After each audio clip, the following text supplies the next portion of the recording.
Aleluia, aleluia. O Senhor esteja convosco. Está no meio de nós. Proclamação do Evangelho de Jesus Cristo, narrado segundo Mateus. Naquele tempo disse Jesus a seus discípulos: se o teu irmão pecar contra ti, vai corrigi-lo, mas em particular, a sós contigo. Se ele te ouvir, tu ganhaste o teu irmão. Se ele não te ouvir, toma contigo mais uma ou duas pessoas, para que toda a questão seja decidida sob a palavra de 2 ou 3 testemunhas. Se ele não vos der ouvido, dize-o à igreja. Se nem mesmo a igreja ele ouvir, seja tratado como se fosse um pagão, um pecador público. Em verdade vos digo, tudo que ligardes na terra será ligado no céu, e tudo que desligardes na terra será desligado no céu. De novo eu vos digo, se 2 de vós estiverem de acordo na terra, sobre qualquer coisa que quiserem pedir, isso lhes será concedido por meu Pai que está nos céus. Pois onde 2 ou 3 estiverem reunidos em meu nome, eu estou aí no meio deles. Palavra da salvação. Que as palavras do Santo Evangelho perdoem os nossos pecados. O amor nunca desiste, tudo suporta e tudo crê. Na dor jamais se dobra, tudo espera, pra tudo vencer. Muito bem. Hoje nós temos um evangelho muito prático, muito simples, que fala justamente do impacto que a nossa religiosidade precisa ter na vida dos nossos relacionamentos. Nós temos falado muito nos últimos tempos deste evangelho paralelo que nós criamos, que é bastante cômodo para mim, às vezes é cômodo para você, uma terceira via do evangelho que não tem nada a ver com Jesus, inventada por nós, uma terceira via que facilita uma religiosidade de aparências. Eu costumo pensar um evangelho que me proporciona um exercício imedido do ego. Esse Senhor que nós temos dentro de nós, que nos dá ordens o tempo todo, que nos quer em evidência o tempo todo, que nos quer fazendo, brilhar o tempo todo, que às vezes não tem nada a ver com essa realidade de nós que sabe exatamente do que precisamos, do que necessitamos. O evangelho paralelo, este criado ao longo da história, de um Cristo glamourizado, que nos coloca inclusive satisfeitos, felizes todas as vezes que nós vivemos as experiências, os valores cristãos, não porque nós gostamos de saboreá-los, mas é porque nós temos um imenso prazer em sermos observados enquanto tentamos viver isso. Nem toda caridade é caridade na essência. Às vezes a caridade que eu estou praticando, ela até atinge o pobre, mas não atinge a mim. Ela até tem um desdobramento daqui para fora, mas não tem daqui para dentro. Porque eu faço para aparecer. Eu faço porque preciso de estar em evidência. O evangelho paralelo é aquele que faz a gente ficar filmando tudo o que de bom a gente faz. Porque a gente tem uma pretensão de que a gente precisa mostrar que o bem está acontecendo. É diferente de a gente fazer uma campanha que de fato precisa de visibilidade, que precisa de adesão. Agora, se eu vou dar uma cesta básica a alguém e tenho necessidade de filmar a entrega, eu não estou querendo outra coisa senão lançar luzes sobre a minha caridade. Então eu estou me expondo pequeno, ainda que o gesto seja grande. Está vendo como a gente se trai? O evangelho paralelo, ele começou a criar esta possibilidade de nós criarmos a cultura da imagem. Ou até mesmo, nem fomos nós que criamos isso, né? Isso é uma característica da pós-modernidade.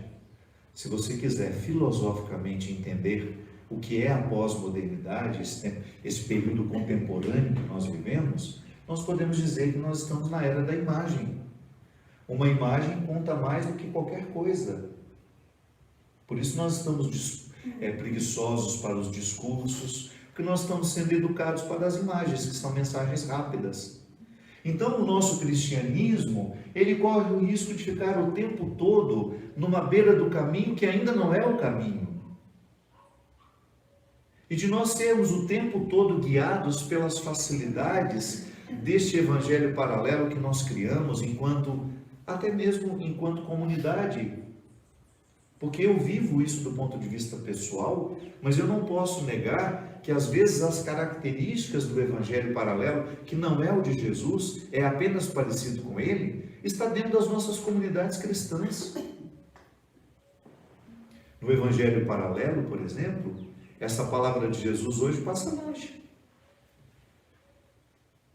Essa palavra de Jesus é a proposta do enfrentamento, que é uma das coisas mais difíceis na vida humana, é viver enfrentamentos.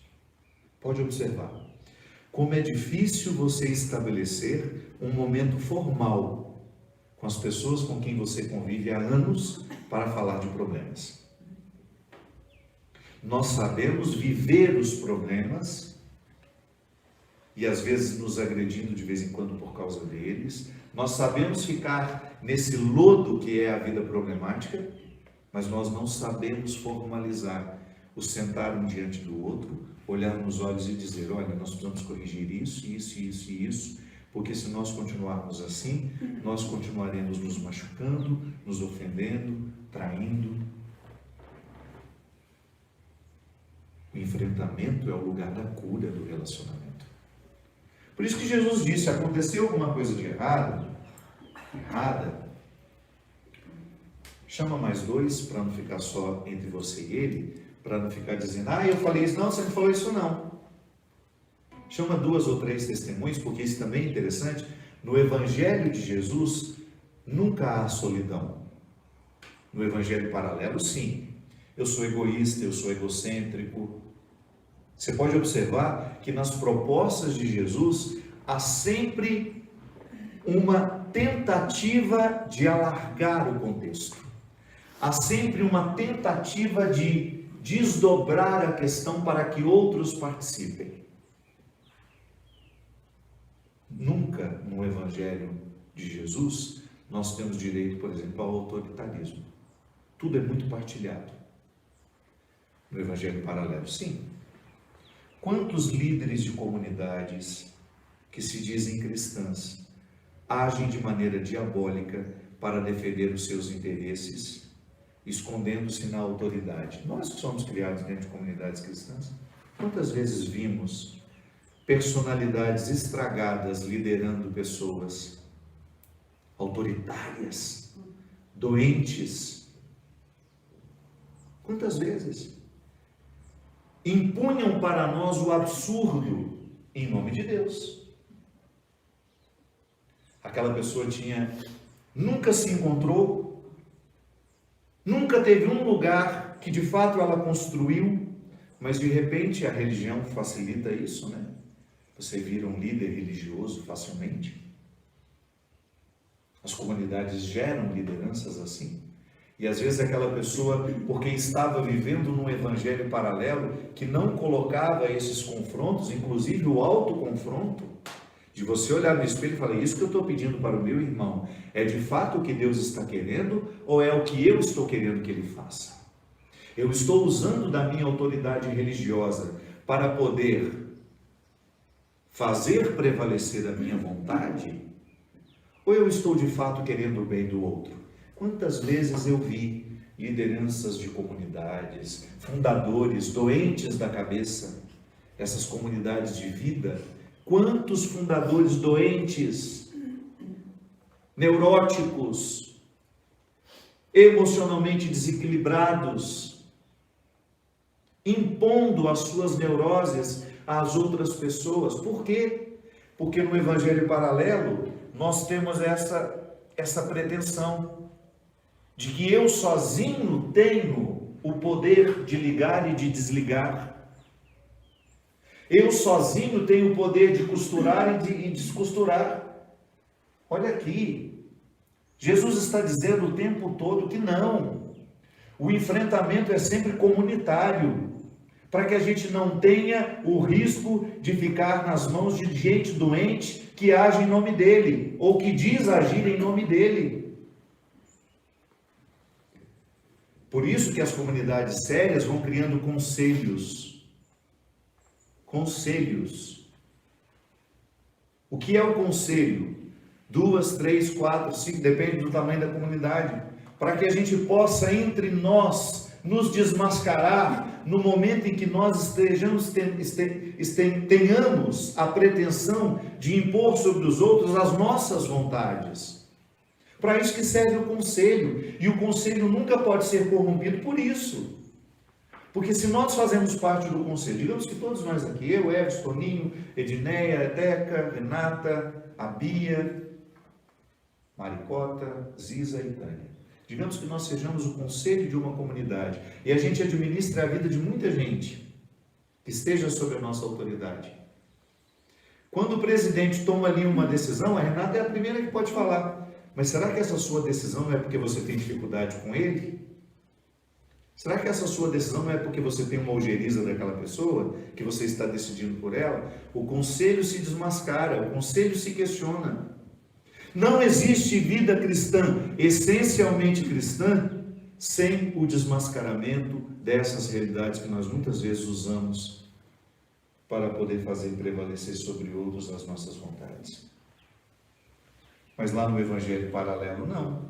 O bonitão da cocada preta se sente o bom da bola, o único com quem Deus fala, o único que tem o discernimento, o único que sabe.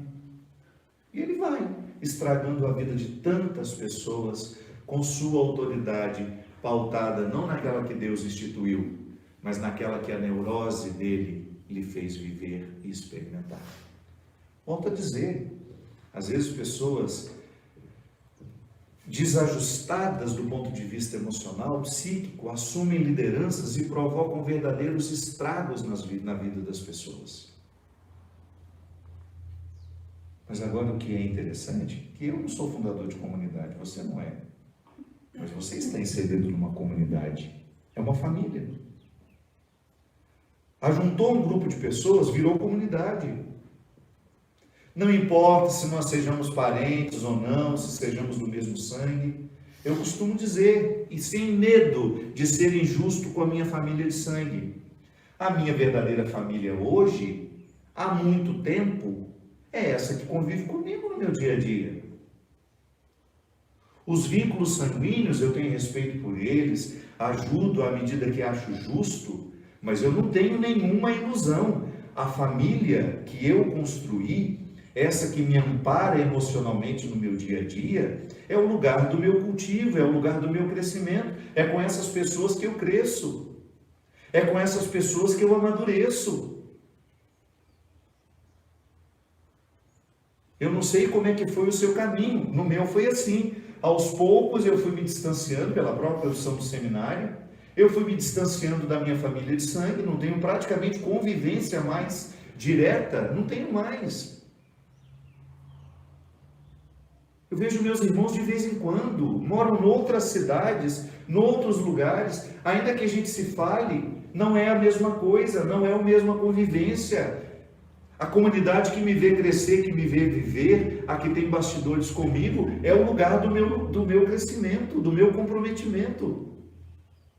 Se essas pessoas não têm por mim um respeito cristão como esse que Jesus está propondo, eu me transformo num monstro. Eu me transformo num monstro. Qualquer um de nós que não tenhamos quem nos corrige da maneira certa, quem não nos chama a atenção da maneira certa, que não nos olha nos olhos, que não estabelece este confronto, este enfrentamento. Olhando nos olhos, não me chama nem de padre, não é Fábio. É a hora que o Fábio precisa ser corrigido. Porque às vezes você pode ter até medo de falar com o padre, né, Teca? Mas quando você me chama de Fábio, eu sei que você está falando com um ser humano com quem você convive. E aos poucos a gente vai descobrindo que o Evangelho, o essencial do Evangelho, é este que nos coloca o tempo todo na perspectiva dos enfrentamentos que nos amadurecem. Volto a dizer, no Evangelho paralelo deste dos loucos, dos esquisitos, dos doentes da cabeça, não existe comprometimento um com o outro. Eu posso, inclusive, ser extremamente cruel com a Tânia em nome de Deus, mas no Evangelho de Jesus, somos essencialmente convidados a viver em comunidade.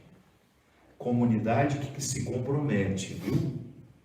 Não é agrupamento de pessoas. Eu tenho um amigo meu que ele até ficou bispo, o André Vital, lá do Nordeste. E o André, eu sempre fui encantado pela inteligência emocional, pela inteligência intelectual. Aliás, é um dos melhores amigos que eu tive na vida, eu ouso dizer isso. Embora hoje a gente praticamente não tenha contato algum, mas eu sei que se eu encontrar hoje o Dom André Vital, que ele ficou bispo, ele cresceu na escala.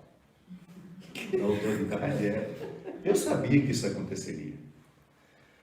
Mas o André, ele era padre, eu era seminarista, ele vinha aqui para Taubaté, minha gente, mas que convivência agradável. Eu ia para lá, morava em Recife, Camaragibe, eu ficava lá no seminário com ele, tanto é que naquela época a nossa amizade foi tão intensa que eu pensei em sair da província do Sul e pertencer à província do Nordeste, já era apaixonado pelo Nordeste, eu quase fui ordenado lá no Nordeste.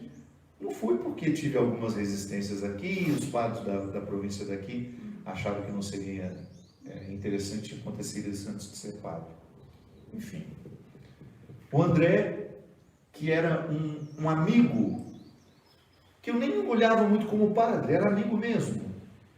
Quantas coisas eu aprendi com aquele homem. Quantas coisas bonitas ele me ensinou. Por quê? André tem uma inteligência emocional, um homem equilibrado, um homem no centro da sua verdade. E o dia que eu descobri Margarida Félix, a irmã de André, irmã de sangue, por quem ele tem um amor, e ele falava de Margarida com tanto amor, com tanto carinho, aí eu entendi. Porque pense, Margarida é a personificação da sabedoria. Sabe uma mulher sábia?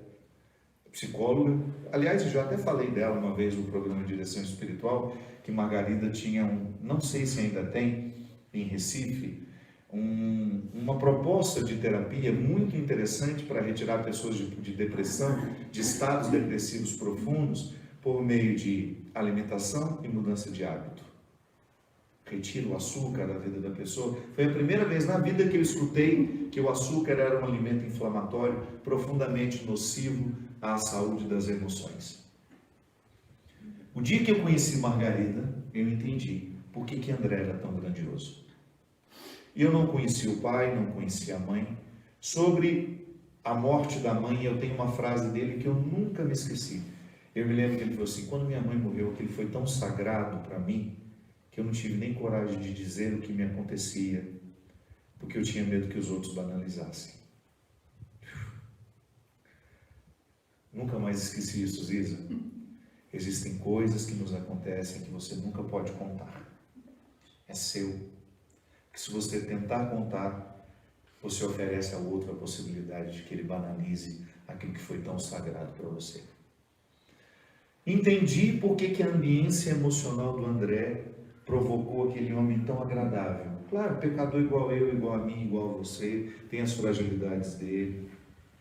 Mas eu estou falando de grandeza de alma, de pessoas que cresceram, de que foram motivadas a viver enfrentamentos. Porque se você acha que aquela amizade entre André e Margarida era tudo maravilhoso, não, eles tinham embates, inclusive eu presenciei alguns, mas super maduros.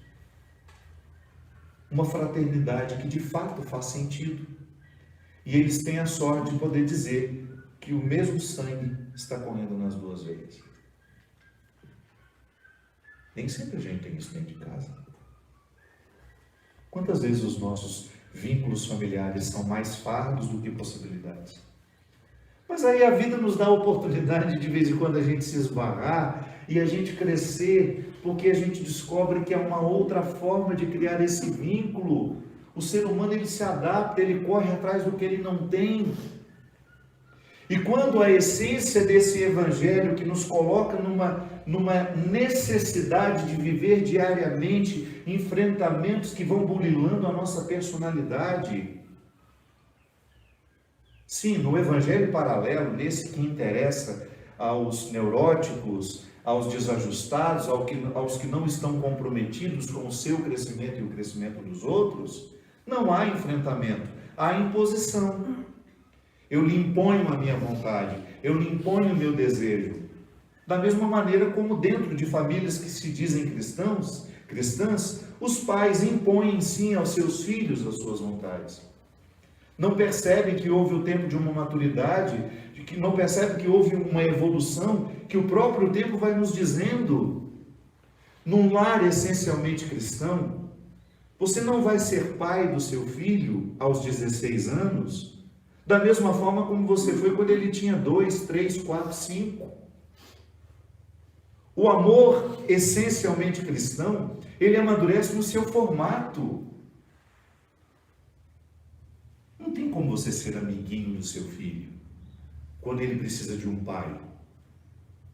Não tem como você decidir que o seu filho escolha o que comer todos os dias, por exemplo, quando ele não tem maturidade para escolher.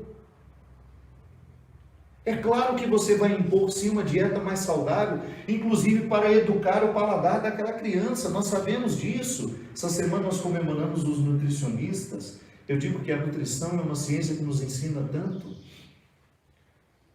Nossa, eu agradeço todos os dias pelos nutricionistas que passaram pela minha vida e me deixaram um aprendizado. Nós sabemos que o paladar você educa.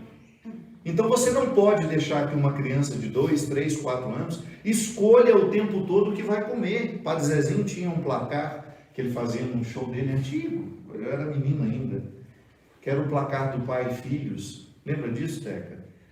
Na primeira infância, o pai tem que ganhar de 10-0. Pai e mãe tem que ganhar de 10-0 o tempo todo. A criança não tem condições de escolher nada. Mas à medida que ela vai amadurecendo, esse placar vai mudando. Perde de 10-2, de 8-2, 6-4, até que chega um momento que perde de 5-5. E à medida que essa maturidade no filho, inclusive para a capacidade de escolher o que ele quer da vida, no lar essencialmente cristão, o filho nunca vai estudar a faculdade que o pai escolhe. Isso é coisa do evangelho paralelo, do autoritarismo em nome da fé, da obediência cega. No evangelho paralelo é que pai e mãe decidem a faculdade que filho vai fazer e coloca lá no perfil das suas redes sociais, homem de bem, pai de família, pai da Bruna, pai de não sei quem, mas absolutamente diabólico, incapaz de perceber que seus filhos têm outras vontades que não as dele. No evangelho essencialmente de Jesus, cristão, chega um momento em que você decide o seu filho escolher os seus caminhos. Você estará ao lado. Porque no Evangelho de Jesus, o amor liberta. No Evangelho paralelo, o amor aprisiona. Na essência do Evangelho de Jesus está a vida comunitária. Nada nós decidimos sozinhos. Tudo é partilhado, tudo é vivido em comunhão. Inclusive, quando eu começo a perceber que a minha caridade se transformou no lugar da minha vaidade, o outro chega e fala: para que você está divulgando isso? Isso é seu e de quem recebeu. Não exponha o outro. Não é justo. Você está fazendo um gesto que só o outro recebe, porque você não está se beneficiando. Olha como é interessante isso. Eu faço uma caridade, faço questão de publicar a caridade, porque eu acho que o bem precisa tomar conta do mundo. aí o pobre que está recebendo, de fato, está no benefício daquilo que eu ofereço. Mas o que eu estou oferecendo me empobrece, porque eu tenho necessidade da publicação. Eu tenho necessidade da vitrine. O evangelho paralelo é assim, ele é de propaganda, ele é ufanista, a gente gosta de encher a Paulista para mostrar o nosso poder. Olha quanta gente, mas lá na Canção Nova, né, Bia? Olha o risco que nós corremos de achar que aquele centro de evangelização lotado é a expressão do nosso cristianismo. Não, aquilo ali pode ser a expressão da nossa vaidade. A expressão verdadeira do nosso cristianismo é se aquelas pessoas saírem de casa e saírem do centro de evangelização e voltarem para casa mais amorosas, mais reconciliadas consigo, menos viciadas, menos invejosas. Eu pregava isso quantas vezes? Vocês vêm para cá, enchem o centro de evangelização durante 4, 5 dias, vocês brigam porque alguém pôs uma bolsa no lugar para marcar lugar para aquela que nem aqui estava. Vocês não praticam nem a justiça cristã. Por que eu vou colocar uma bolsa para marcar o lugar da minha amiga se a minha amiga não está na hora certa? Seja pontual e chegue junto comigo. Aí aquela pobrezinha que chegou cedo, no mesmo horário que você, não pode ocupar o lugar que você está guardando, porque a bonita da sua amiga resolveu dormir até mais tarde, e ela vai chegar meia hora depois que a pregação começou, e a bolsa que você colocou ali é uma prova de que você não entendeu a justiça cristã. De que não é justo você retirar do outro que fez tudo certinho a oportunidade de estar ali. Se você quiser ser solidária com a sua amiga que chegar mais tarde, vai sentar no lugar mais atrás então com ela. Eu falava isso. Quando eu começava a pregação e eu via aquele monte de bolsa ocupando o lugar, eu falei, isso aqui não é cristianismo não. Não é cristianismo. É cristianismo paralelo. Esse evangelho paralelo que nos permite coisas horríveis. Quantas brigas, quantas confusões nas filas dos banheiros, na fila para comprar uma coxinha, na fila para comprar um sanduíche. Falei, gente, não adianta nada nós estarmos aqui reunidos com mais de 100.000 pessoas se dizendo cristãs, se na hora que a gente vai para a fila do banheiro a gente agride uns aos outros, ou se a gente passa na frente, ou porque se a gente guarda lugar. Guardar lugar na fila para o outro que não chegou na hora não é cristão. É você prejudicar um monte de gente que chegou na hora certa. Então nós vamos criando realidades, situações que a gente não percebe que aquilo é um atentado contra o nosso cristianismo. Vai ter que parar o Instagram hoje de novo? Não. Então nós temos muitas vezes uma facilidade enorme de pensar no nosso cristianismo como um culto de exterioridades, como aquilo que aparece para os outros. O centro de evangelização lotado, a Paulista com a marcha para Jesus lotado de gente. Mas será que entre nós ali o cristianismo está acontecendo? Ou não é outra coisa senão a reunião de um bando de gente desequilibrada, que ainda não sabe viver a caridade, que ainda não sabe viver longe da fofoca, que ainda não sabe viver longe da inveja? Sem enfrentamento, minha gente, nós não chegamos ao cristianismo essencial. Por isso que Jesus fala, quando quiser corrigir um irmão, chame-o em particular com mais 2 ou 3 pessoas, que estejam comprometidas com o desejo de que ele cresça, de que ela cresça. Não resolveu? Leve-o na presença da igreja. O que significa isso? Do diretor espiritual, do padre, do pastor, seja do rabino, seja lá quem for. Somente depois é que a gente tem o direito de largar a própria sorte. Mas nós fizemos a nossa parte. Sim, porque chega um momento que você também não tem mais o que fazer. Então, se quisermos ser essencialmente cristãos dentro das nossas casas, nós precisamos estabelecer a rotina do enfrentamento. Não está bem com seu marido? Não espere gritar. Não espere o grito para que ele seja a manifestação da sua insatisfação. Formalize. Convide para jantar. Nem que seja na sua casa mesmo. Olha, hoje eu quero sentar aqui só com você e conversar. E diga a ele. Está com alguma dificuldade com seu filho? Formalize o encontro. Às vezes nós queremos resolver os nossos problemas aos gritos. Quando nós estamos inflamados pelo ódio, quando nós estamos inflamados pela raiva, pelo excesso. Não. Na hora que estiver tudo calmo, sem cobrança, formalize a conversa. Formalize o problema. Olha, eu tenho notado que você está distante de mim. Qual é a minha responsabilidade nisso? Tem alguma coisa que eu estou fazendo que eu não estou percebendo que está lhe afastando de mim? Em vez de você chegar dizendo, o que está acontecendo com você? Vá de maneira cristã. Trabalhe com a possibilidade de que não esteja acontecendo com o outro, mas que esteja acontecendo com você. Joga a responsabilidade para você no primeiro momento, isso quebra o outro. Em vez de dizer, o que está acontecendo com você? Não, você chega. Eu estou notando que você está um pouco triste, distante de mim.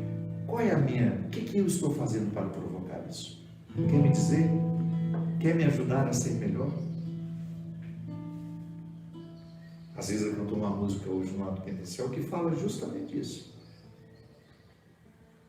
O amor, ele nos proporciona a experiência do perdão, nos proporciona a conversa. Que quando a gente ama, a gente conversa. A gente se interessa pelo outro. Não se esqueça disso. Não queira viver o cristianismo das aparências, o cristianismo dessa outra via que nós estamos encontrando aí, que é estranha, que não é Jesus, que não tem a sua origem em Jesus.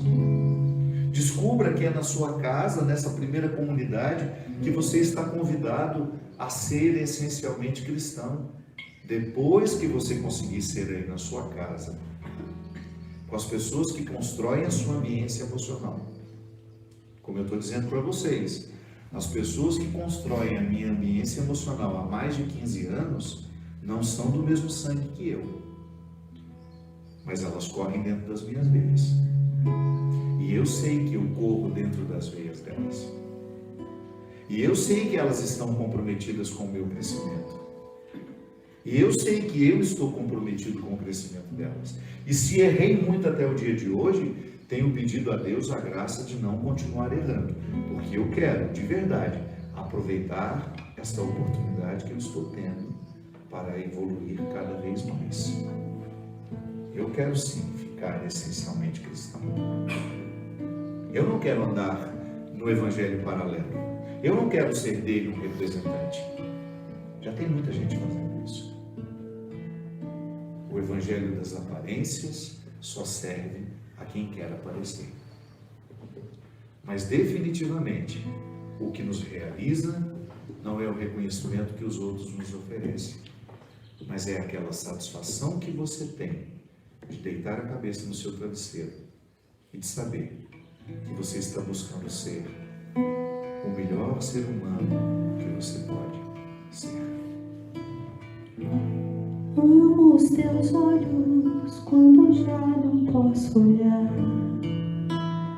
Torço e me venço quando não quero mais acreditar.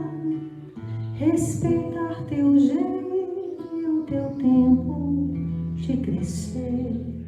Não é sempre como eu quero, mas é como pode ser. Te reconhecer perfeito e com direito de errar. Descobrir que a força em ti, saber que dá pra continuar e poder gritar mais forte. Não desista sem tentar. Te aceito nessa hora e tenho a chance de te perdoar.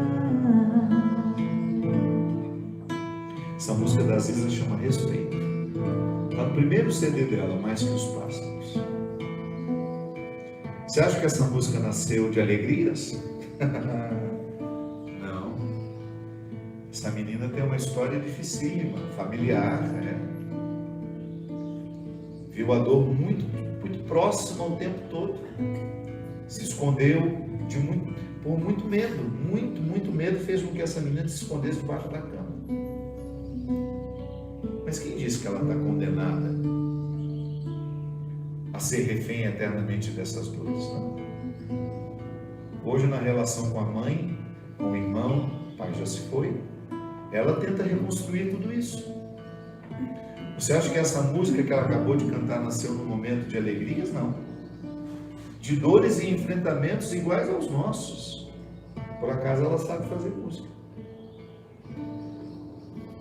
Mas todas as vezes que nós decidimos por fazer na nossa casa um lugar de crescimento, a essência do Evangelho se manifesta em nós. Nós queremos crescer, nós queremos evoluir. Às vezes choro, mas sei que tu não podes ver. Deus é meu colo e com ele aprendo a viver. Ouço os teus segredos e dou a Deus em oração. Dou a ti o meu respeito, toda a admiração. Te reconhecer perfeito e com direito de errar, descobrir que a força em ti, saber que dá pra continuar e poder gritar bem forte, não desista sem tentar. Te aceito nessa hora e tenho chance de te perdoar. Eu sei que às vezes dentro da nossa casa existem portas muito difíceis de serem abertas, porque a gente desacostumou de abrir. Corredores que às vezes parecem ter 1 milhão de metros, que a gente desaprendeu de andar.